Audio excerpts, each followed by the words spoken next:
Boa noite a todos. Graça e a paz do Senhor Jesus. Vamos ficar de pé. Nós vamos começar nosso culto. É um culto de adoração, culto de Natal. Nós estamos aqui para juntos reconhecer que o Evangelho é a verdade de Deus. Nós temos provado Jesus em nossas vidas. Ele transformou nossas vidas, nos deu seu Espírito, é nossa maior riqueza. E hoje aqui estamos testemunhando para a igreja, para o mundo, para os que vão assistir depois, que creiam, que vivam essa verdade maravilhosa. Glória a Deus nas maiores alturas e paz na terra aos homens. Um texto de Hebreus, capítulo 1, versos de 1 a 4, fala sobre a revelação de Deus. Havendo Deus outrora falado muitas vezes e de muitas maneiras aos pais pelos profetas, nesses últimos dias nos falou pelo Filho, a quem constituiu herdeiro de todas as coisas, pelo qual também fez o universo. Ele que é o resplendor da glória e a expressão exata do seu ser, sustentando todas as coisas pela palavra do seu poder, depois de ter feito a purificação dos pecados, assentou-se à direita da majestade nas alturas, tendo-se tornado tão superior aos anjos, quanto herdou mais excelente nome do que eles. O autor de Hebreus começa aqui a narrativa nos chamando a atenção para isso. O nome de Jesus, Ele sustenta o universo. O esplendor, a majestade de Deus é vista em Cristo. Ele que completou a sua obra e Ele tem um nome acima de todo nome. Isso é o que nós cremos. Deus tem falado desde o início do mundo. Deus tem falado pelos profetas e hoje, nos últimos dias, nos fala por Jesus. Essa é uma noite de nós reafirmarmos nossa fé, de dizermos, nós cremos. Esse é o caminho, essa é a salvação para o mundo. E que cada um esteja participando. Cada cântico, cada palavra não é uma apresentação, mas é um louvor. Participe orando, participe cantando, participe vibrando, orando para que o mundo creia e também seja salvo. Façamos uma oração nesse momento. Todos estão convidados a adorarmos juntos esse nome que está acima de todo nome. Deus se revela para nós através do seu Filho, Jesus Cristo. Oremos, faça a sua adoração nesse instante. Diga, Senhor, eu vim aqui para reconhecer o teu poder. Tenho conhecido, Senhor, o teu poder e nessa noite quero novamente me prostrar. Senhor, para isso estamos aqui. Nós temos conhecido esse Evangelho, nós temos conhecido o teu poder que nos redimiu, nos salvou. Nós temos uma viva esperança. Deus tem nos falado através do Filho Jesus. O resplendor, a majestade de Deus, a glória de Deus está em Cristo. E nós temos visto, Senhor, e o nome que está sobre todo nome. Não há outro como Jesus. Deus tem falado para a humanidade. Paz na terra aos homens. Glória a Deus. Todos nós aqui estamos nos prostrando, estamos agradecendo. Obrigado, Senhor, obrigado. Queremos viver a vida inteira nessa esperança, nessa certeza. Nós sabemos que por toda a eternidade estaremos seguros. Deus nos ama em Cristo Jesus. Abençoa o coral, abençoa todos que estão aqui participando. Vem derramar o teu poder sobre nós, para que sejamos edificados e fortalecidos. Em nome de Jesus, amém. Podem sentar-se.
De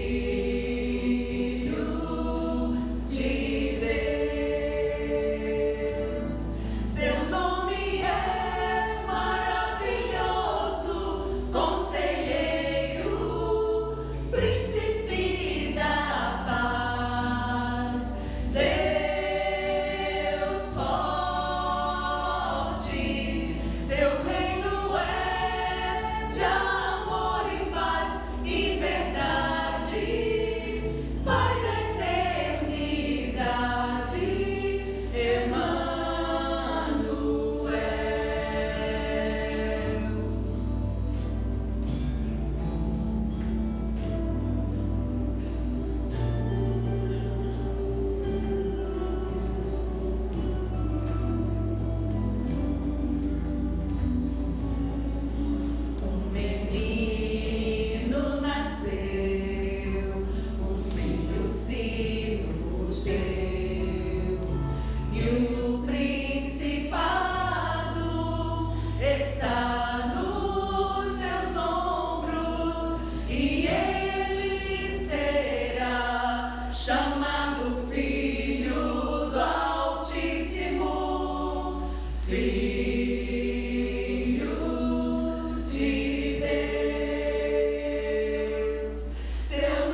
soube que Maria estava grávida, José ficou confuso.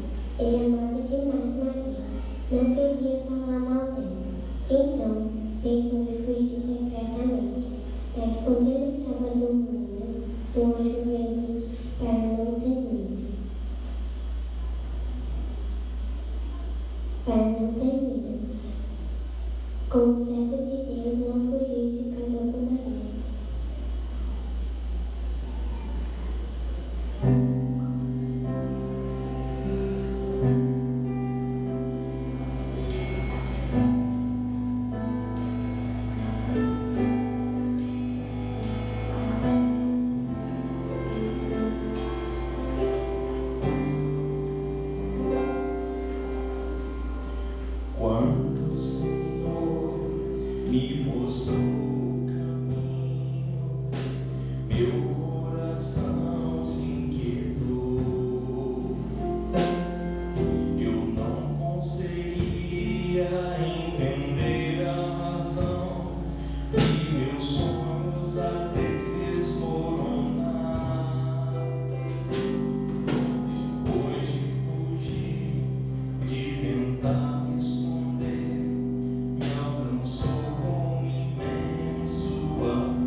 Quando o governador César Augusto ficou sabendo que Jesus ia nascer, ele mandou fazer uma contagem de todas as pessoas para conseguir encontrar Jesus e matar. Maria e José foram para Belém para se registrar. A barriga de Maria já estava muito grande e ela foi até Belém sentada sobre o jumentinho. Quando chegou lá, todos os hotéis estavam cheios por causa do recenseamento. Não havia lugar para eles. Mas alguém ofereceu estabaria, o lugar onde dormiam os animais. E lá, naquele humilde lugar, Jesus nasceu.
Quando chegaram à estrela, os pastores encontraram o menino envolvido em panos, deitado numa manjedoura, exatamente como o anjo falou. Ali eles adoraram a Deus e celebrando o maravilhoso presente que Deus nos deu.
Meus irmãos, boa noite, graças e paz a todos.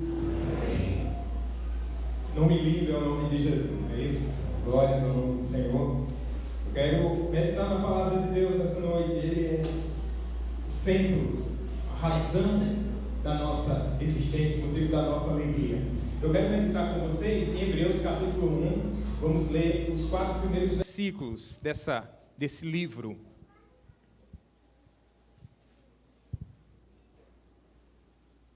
Hebreus capítulo 1, versículos do 1 ao 4.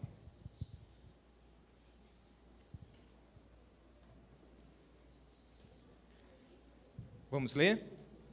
Havendo Deus outrora falado muitas vezes e de muitas maneiras aos pais pelos profetas, e nesses últimos dias nos falou pelo Filho, a quem constituiu herdeiro de todas as coisas, pelo qual também fez o universo. Ele que é o resplendor da glória e a expressão exata do seu ser, sustentando todas as coisas pela palavra do seu poder, depois de ter feito a purificação dos pecados, assentou-se à direita da majestade nas alturas, tendo se tornado tão superior aos anjos, quanto herdou mais excelente nome do que eles. Vamos orar? Bendito Deus, nós queremos render graças e louvores ao teu santo nome. E a nossa oração é que, por meio do Teu Espírito Santo, o Senhor nos revele o esplendor e a glória do Teu Filho Jesus. Amém. Lewis Newbigin, ele foi um missionário inglês que atuou na Índia durante 40 anos. 4 décadas ele passou ali. E ele atuava entre os hindus, evangelizando-os. Então, ele ia costumeiramente a um mosteiro, estudar a literatura dos monges e contrapondo à luz do Evangelho. Então, ele passou a frequentar aquele local durante algum tempo. Só que ele percebeu que lá nesse mosteiro, no saguão, havia várias fotografias de pessoas, ícones da religiosidade, pessoas importantes que marcaram a sua história por causa da sua devoção, independentemente da religião.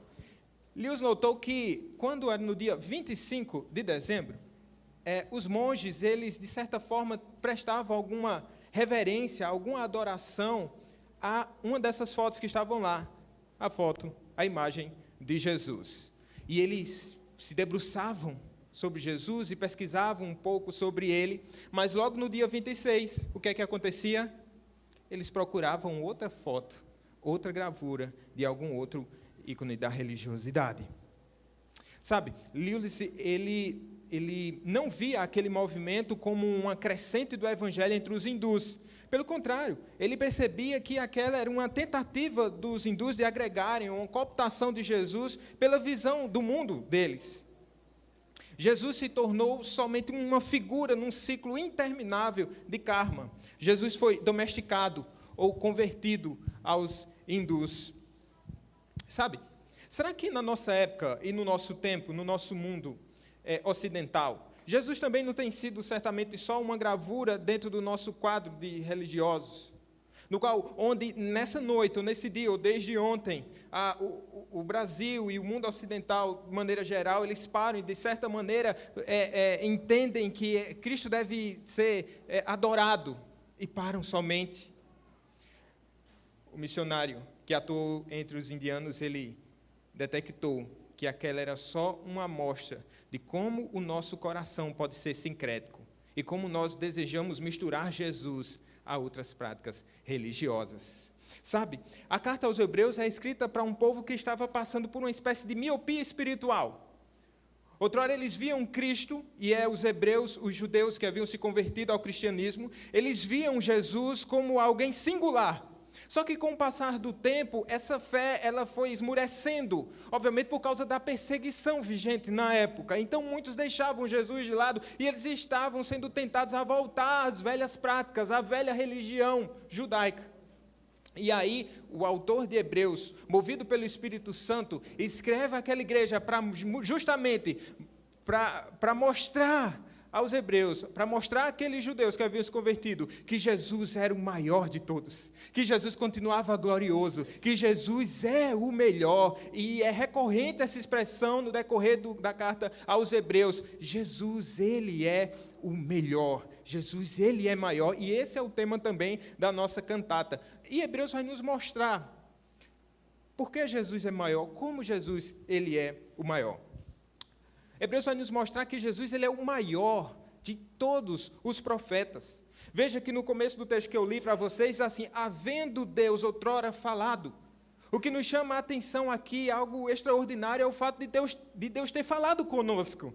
E Deus, ele fala. Deus fala através da criação. Deus fala através da lei que ele gravou no nosso coração. Deus falou de maneira especial através dos profetas, mas a revelação mais do que especial de Deus é o Cristo bendito. Ele é a maior de todas as revelações, de modo que todos os profetas que antecederam Jesus estavam apontando, e Deus levantando os profetas para anunciarem a vinda do Salvador, mas quando chega a plenitude de tempo, como diz lá na carta aos Gálatas, Deus fala agora através do Verbo encarnado. E depois de Jesus não há outro sermão mais extraordinário. Ele é o melhor que tem, o seu Filho. Por quê? Porque ele é o próprio Deus. Essa é a maior mensagem. Tudo estava apontando e mostrando, e todos os sinais, e todos os símbolos, e todas as sombras do Antigo Testamento. Falar em Antigo Testamento, a carta aos Hebreus é uma carta assim para quem quer aprender o Antigo Testamento extraordinária, que vai falar de maneira abundante sobre esse Jesus anunciado, desenhado, apontado. E quando chega em Jesus, Deus diz: esse é o meu Filho amado. Tudo que eu vinha falando para vocês era para mostrar Cristo. Tudo que nós estamos cantando e fazendo aqui, sabe, eu ia dizer adivinhe, não. Sabe, queremos mostrar, sabe quem? Cristo Jesus. A expressão exata de Deus. João vai dizer que o Verbo se fez carne e habitou entre nós, cheio de graça e de verdade, e vimos a sua glória, glória como do unigênito do Pai. É interessante que um dos maiores profetas é Moisés, e Moisés, quando recebeu as tábuas da lei, quando ele desce do Monte Sinai, Deus vai dizer que o seu rosto assim resplandecia da glória de Deus, mas com o passar do tempo, aquela glória esvaneceu, diminuiu. Quando chegamos no Novo Testamento, Jesus Cristo, ele leva 3 dos seus discípulos para o Monte da Transfiguração, e ali está Moisés e Elias, e através daquela visão eles veem assim aquela glória extraordinária naquele monte, mas de repente Moisés e Elias, eles desaparecem, e quem é que permanece ali? Jesus Cristo, porque ele é a glória de Deus, como que eclipsando os profetas do Antigo Testamento, a glória de Cristo continua a brilhar, porque ele é a expressão exata do ser de Deus. E essa expressão exata, no original quer dizer caráter, como um efígie numa moeda, que é um retrato fiel, um molde fiel de outra imagem. Ele é a imagem de Deus, do Deus eterno. Ele sustenta todas as coisas pela palavra do seu poder. Que coisa, que revelação extraordinária! Por meio da sua palavra, o mundo é governado por esse Deus maravilhoso, Jesus Cristo. Jesus é um maravilhoso conselheiro. Você tem a dimensão disso? Imaginemos Jesus numa manjedoura, um bebê, balbuciando palavras ininteligíveis.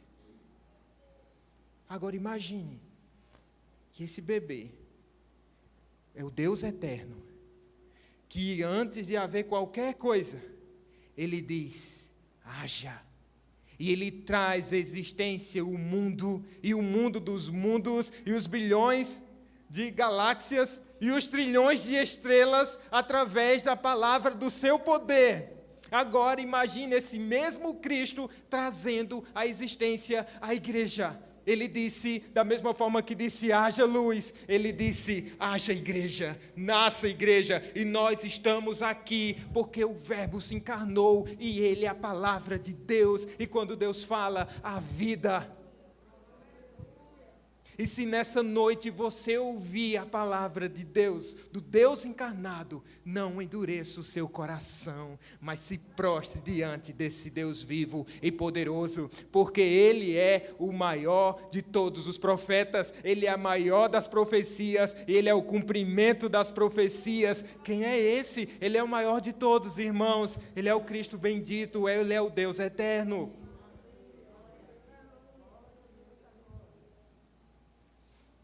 Mas Ele também é o maior de todos os sacerdotes. Lembremos que Hebreus está falando das imagens contidas no Antigo Testamento e retratando a religião judaica. E ele vai mostrar que Ele é o resplendor, Cristo é o resplendor da glória, a expressão exata do ser de Deus, que Ele sustenta todas as coisas pela palavra do seu poder. E o texto vai dizer assim: depois de ter feito a purificação dos pecados. E essa purificação aqui remete a esse ofício sacerdotal. O que é isso?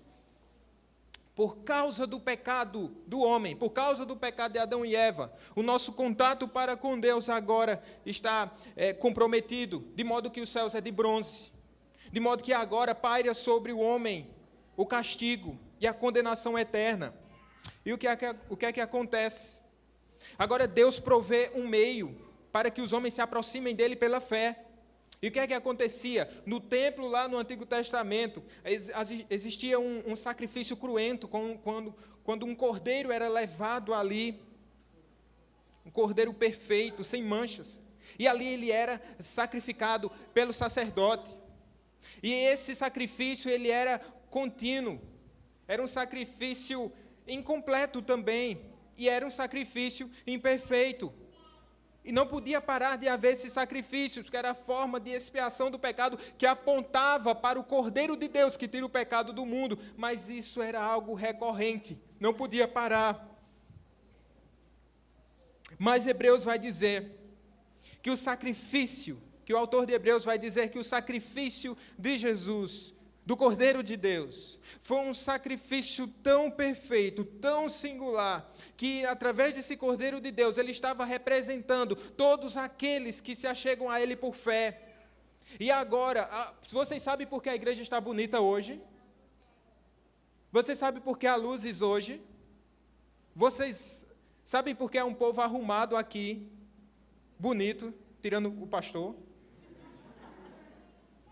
Vocês sabem por que as paredes, elas estão alvas? Porque Cristo foi sacrificado. O seu sangue foi derramado. E por isso, nessa noite, nós não estamos sacrificando um cordeiro.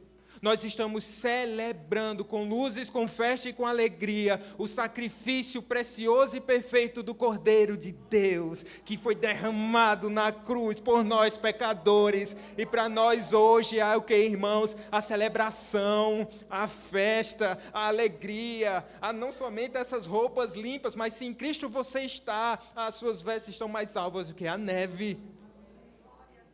Por isso, porque o sacrifício do Senhor é completo. A Bíblia aponta para isso. O próprio nome do Senhor Jesus Cristo, como revelado a José, o seu pai terreno.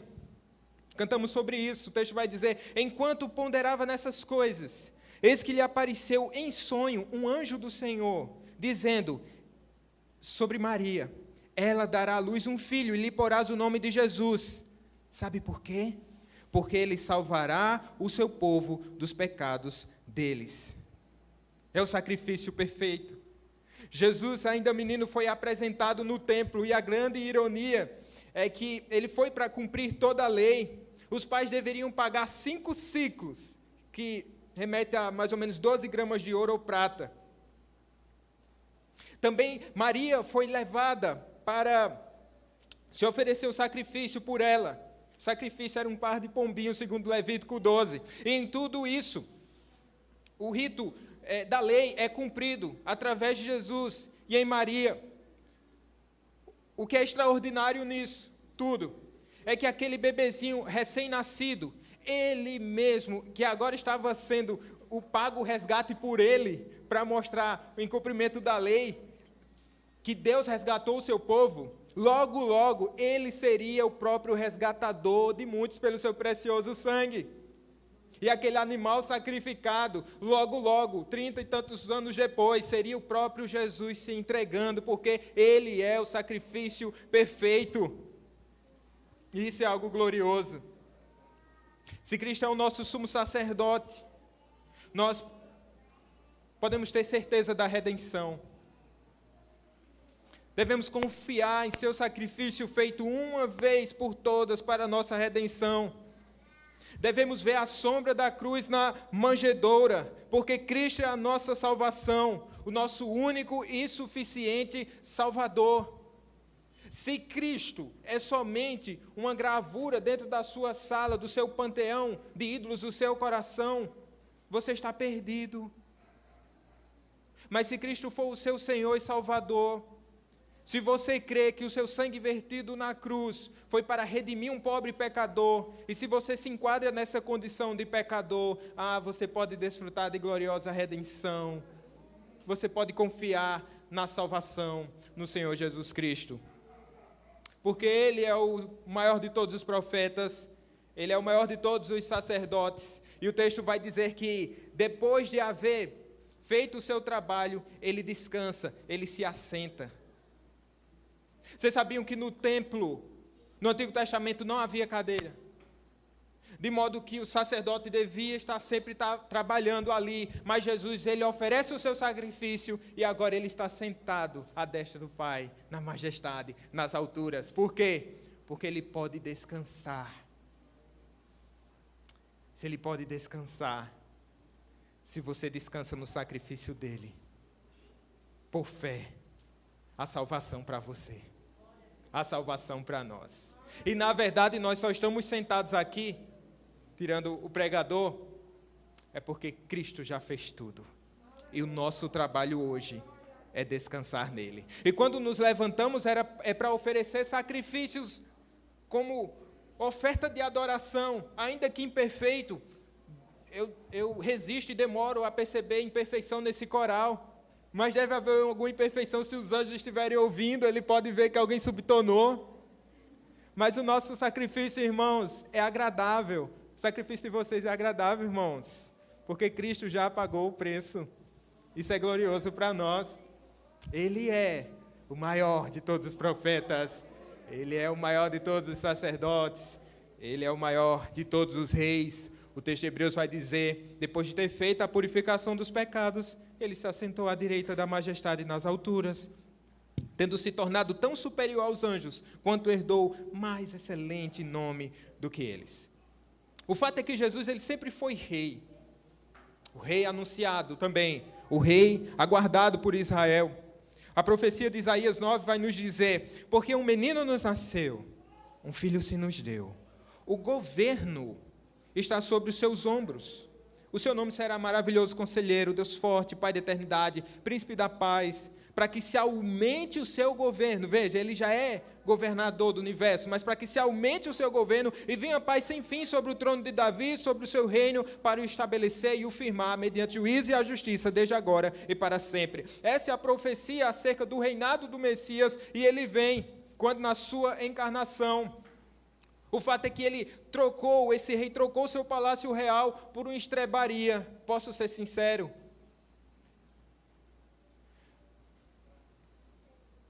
Eu imagino que essa estrebaria não era tão bonita como essa. Não tem cheiro de animal, né, de dejetos de animais. Vocês estão sentindo? Ainda bem, né? Tudo arrumadinho, olha que beleza, que simetria, que harmonia. Dá para tirar fotos, você vai postar no Instagram depois. Isso nos nossos, né, quando fazemos também os nossos cenários, montamos em casa, é tudo perfeitinho, tudo tão bonito, tudo tão limpinho, né? Eu resisto a pensar que foi assim na época de Jesus. Era estrebaria suja e feia, desconfortável. No decorrer da sua obra de expiação, ele trocou a sua coroa de glória por uma coroa de espinhos. Quando soube do nascimento de Jesus, através dos magos, o rei da Judéia, Herodes ele ficou alarmado quando soube do nascimento daquele menino, que era o rei dos judeus. Não somente Herodes, mas toda Jerusalém. O fato é que poucos reconheceram Jesus como Salvador naquela época, do seu advento, do seu nascimento. A gente pode pensar em quem? Podemos pensar em José, podemos pensar em Maria, podemos pensar nos pastores, podemos pensar em Simeão e Ana, podemos pensar nos magos do Oriente que vieram adorar Jesus. Pronto. Os relatos bíblicos não falam que houve aquela festa. Interessante até que quando os magos foram até procurar Jesus, guiados por uma estrela, quando eles chegaram em Belém não havia festa, não havia celebração, não havia cantata. Então, foi tão tímida a vinda do nosso Senhor Jesus Cristo, mas ele continuava sendo rei, sempre rei. Quando da sua paixão, Pilatos perguntou: é você mesmo rei de judeus? Quando crucificado havia uma placa lá dizendo: esse é o rei de judeus. Meio que em tom de ironia, talvez, também havia outro significado para isso. Mas tão pouco. Isso é tão pouco. Havia ali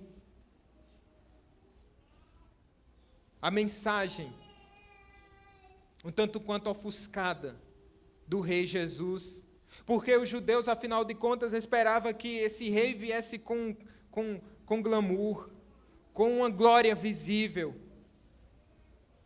despontando o governo romano, ascendendo e elevando o Israel novamente ao seu apogeu como outrora, mas isso não estava acontecendo.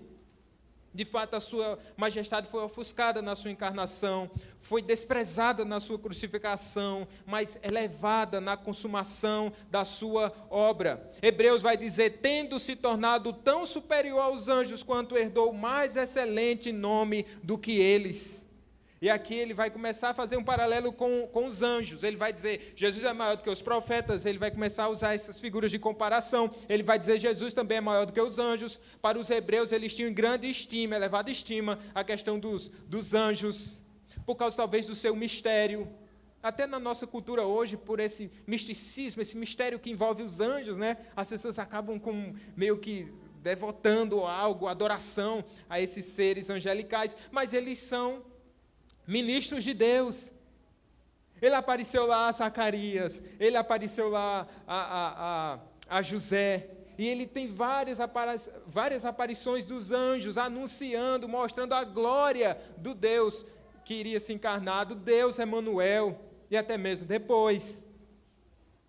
Tudo isso para mostrar que Jesus é o maior de todos os reis, mesmo na sua humildade. E quem olhava para Jesus e o desprezava, eles ficarão boquiabertos quando virem esse Cristo voltando, não através de um ventre de uma mulher,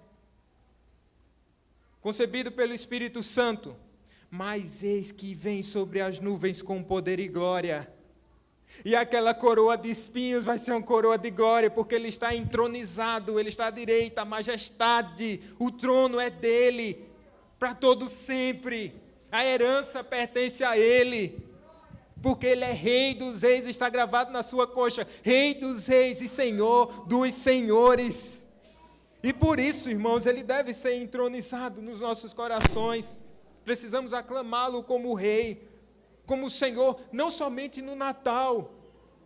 Se Ele é rei da sua vida, Ele precisa ser o Senhor dos seus sonhos. Ele precisa dirigir, guiar e governar a sua vida. Aqueles que se prostram aos seus pés e se submetem ao seu reinado, eles serão coroados no reino eterno. Quem é Jesus para você? Ele é seu rei, Ele é seu Senhor, Ele tem governado a sua vida. Se você nota nessa noite que a sua vida tem sido governada por você mesmo, vai ser muito fácil notar. Sabe por quê? Porque sua vida deve estar uma bagunça, meu irmão. Mas ora, se Cristo for o governante da tua vida, eu sei que o teu mundo pode estar em caos, mas o teu coração há shalom, há paz, porque Ele é rei. O governo está sobre os seus ombros, e Ele é o nosso Cristo bendito. Ele deve ser entronizado.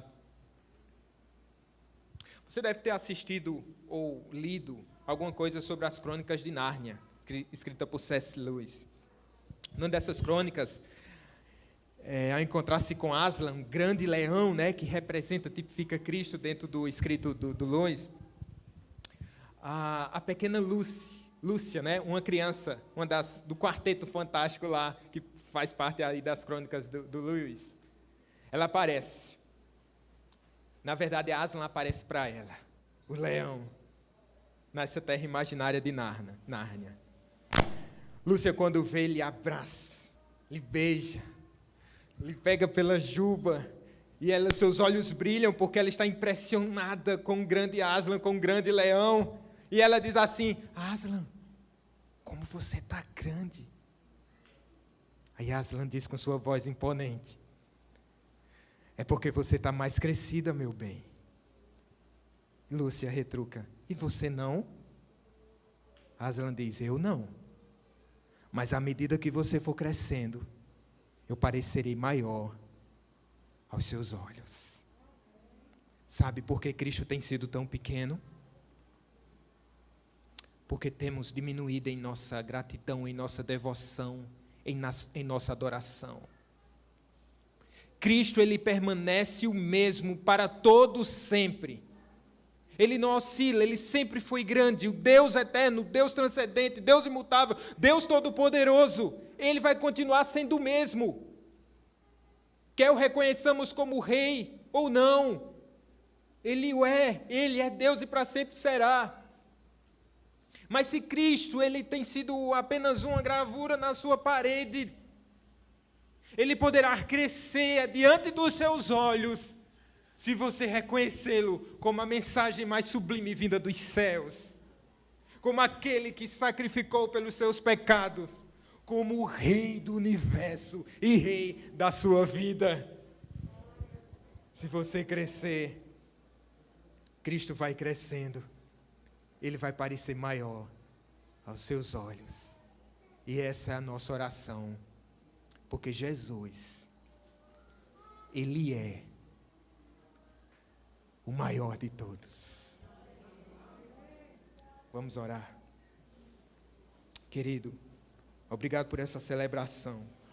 Ela só existe porque o Senhor trouxe à igreja a existência pela tua voz como profeta, e a tua voz rompeu a nossa surdez. Glória ao teu nome, Senhor. Nós só estamos aqui, Pai, porque o Senhor pagou um alto preço, veio, se sacrificou por nós, pecadores. Nós só estamos aqui, Senhor, porque o Senhor é Rei, e o Senhor sustenta o universo com a destra do teu poder. Mas desejamos que o Senhor governe nossas vidas. Desejamos que o Senhor seja entronizado em nossos corações para todo sempre. Queremos diminuir, Senhor, Deus amado, e queremos crescer na tua presença. Somente isso. O Senhor é o melhor, o maior, o mais sublime, digno, eterno, bendito, exaltado. Louvamos o teu nome, Senhor. Amém.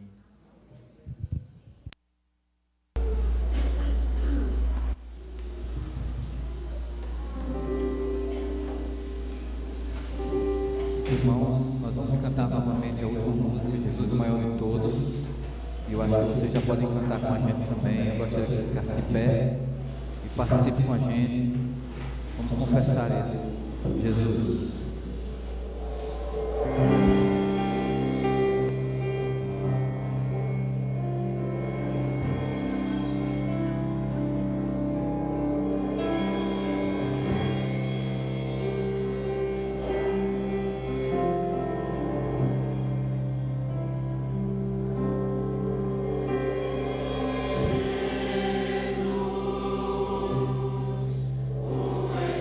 Escolhido de Deus.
desejarem fazê-lo, fiquem à vontade nesse instante.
Agradecer a Deus, Ele sustentou estamos terminando o ano com todas as necessidades supridas da igreja, graças a Deus. São muitos compromissos com todos os ministérios e tudo mais que uma igreja necessita, e Ele mandou tudo, está tudo pago, tudo, graças a Deus, suprido. Nós temos grandes desafios para o ano de 2022, muitos passos ousados de fé, de ministério, e assim podemos confiar que o Senhor suprirá. Nossa tarefa é crer, nossa tarefa é se santificar, nossa tarefa é se dispor e fazermos a nossa parte, porque Ele é que é o dono da igreja, é o dono da obra, e assim poderemos confiar nisso. Vamos agradecer. Então, eu mesmo farei a oração. Agradeçamos, irmãos. Senhor, obrigado por mais um ano. O Senhor tem sustentado essa igreja, sustentado cada irmão nos seus trabalhos, nos seus afazeres. Muito obrigado. Reconhecemos que vem de Ti, dia após dia. É a graça, é a misericórdia, é a provisão de Deus em nossas vidas, Senhor. Seja no muito ou no pouco, queremos ser fiéis, Pai. Entregamos a Ti com alegria nossos dízimos e ofertas, em nome de Jesus. Amém. Obrigado, Diácono Ivando. Meus irmãos, estamos caminhando para o final. Quero apenas divulgar a nossa programação de fim de ano. Nós, amanhã de manhã, Assembleia Ordinária, escola dominical para as crianças, normalmente, e os demais irmãos ficaremos aqui no templo, onde haverá prestação de contas das finanças da igreja. Amanhã de manhã todos estão convidados a verem todo o relatório anual da igreja. Sempre a gente faz isso. Final de ano, tudo que aconteceu é exposto para os irmãos. À noite teremos culto normalmente, amanhã aqui. Teremos culto à tarde na congregação de Pedra d'Água, Santa Ceia, batismo e recebimento de membros. Teremos culto também amanhã em Boqueirão e Cabaceiras. Será um dia cheio. Já no dia 31, teremos o culto aqui de ações de graças, às 22 horas até a meia-noite.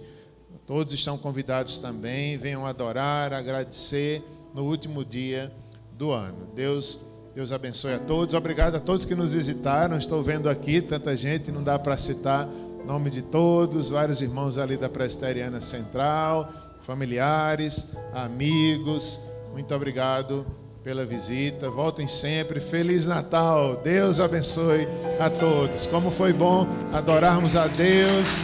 A Ele toda honra, glória e louvor.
Oração final. Natal, Senhor, em nossos corações, maravilhoso, Pai. Natal todos os dias da nossa vida. Nós cremos, nós temos provado esse Deus vivo. Que bom te servir, que bom termos uma esperança, que bom temos um Deus presente, Deus Emanuel, conselheiro, maravilhoso. Te adoramos, nos prostramos, celebramos a nova vida, celebramos o perdão dos pecados. Não há outro, Senhor, não há outro nome. Ao nome de Jesus se prostre todo o joelho. Nós te adoramos, Senhor. Como é bom viver o Natal todos os dias da nossa vida, Pai. Leva-nos em paz, abençoa-nos, abençoa nossas famílias, abençoa nossa cidade. Nossa cidade possa dar ouvidos ao Evangelho. Abençoa nossas famílias, que de geração em geração todos possam crer, Senhor. A Tua palavra alcance lugar nos corações. Nessa noite, cada um de nós, Senhor, nós tememos, nós trememos diante da Tua glória, o fulgor da Tua glória, Senhor. Quão grande é o Teu nome. Obrigado, Pai. Maravilhosa graça do nosso Senhor e Salvador Jesus Cristo, o amor de Deus Pai Todo-Poderoso, as consolações e o poder do Espírito Santo sejam sobre cada um de vós e sobre todo o povo de Deus, espalhado em toda a terra, desde agora e para sempre.